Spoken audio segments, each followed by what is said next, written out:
gentlemen, keep it going for Amy Goodman, please.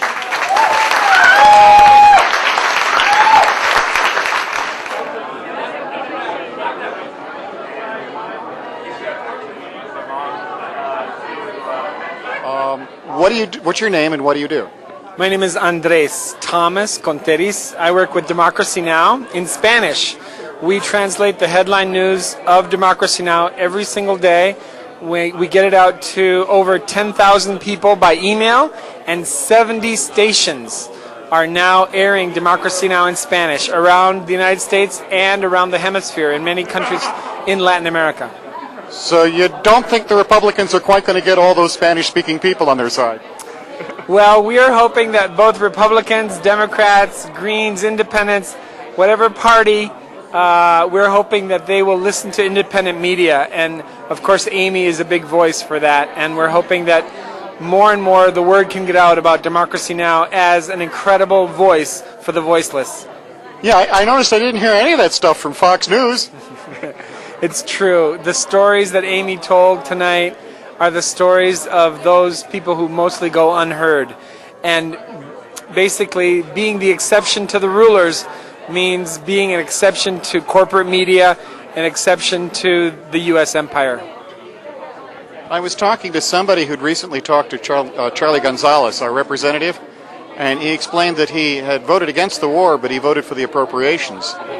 And I told them about the English Civil War and its cause. I don't know if you're aware of this. The king wanted to prosecute a war in Holland, and Parliament did not want it, so they would not pay for it. And the Americans who wrote the Constitution knew this, because it was the English Civil War was as far back to them as the American Civil War is to us, so they were familiar.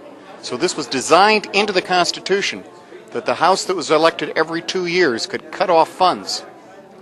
And it also sort of reminds us of what happened during the Boston Tea Party, that they were refusing to pay taxes to a government that they did not feel was just. And it's something that we need to be thinking about today.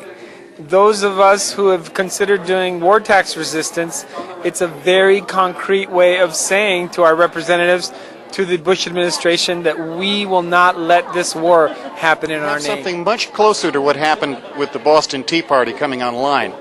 You haven't seen much of it because it affects rural people mainly. It's called the National Animal Identification System, and it is a K Street special. It's an unfunded mandate that will be paid for by the individual animal owners to a private company, which is exactly like the Boston Tea Party. And it says it's for keeping animal disease in check. It's nothing like that. The damn thing won't do that at all. It's also going to help put small producers out of business and solve the problem of the big producers who are exempt from the problems of organic and local stuff. You know, it basically all comes down to the religion, the God that this country mostly worships, which is maximizing profit. It's basically, that's what it's about. And it's the lower right corner of a spreadsheet. That's right. And there are those who suffer as a result of that pathology.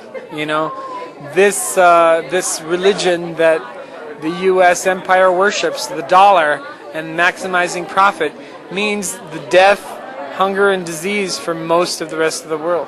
Well, P.F. Drucker, the great management guru, said you cannot manage what you cannot control, and you can't control what you can't measure. So these deluded people have decided that if you can't measure it, it doesn't exist, particularly if you can't measure it in dollars.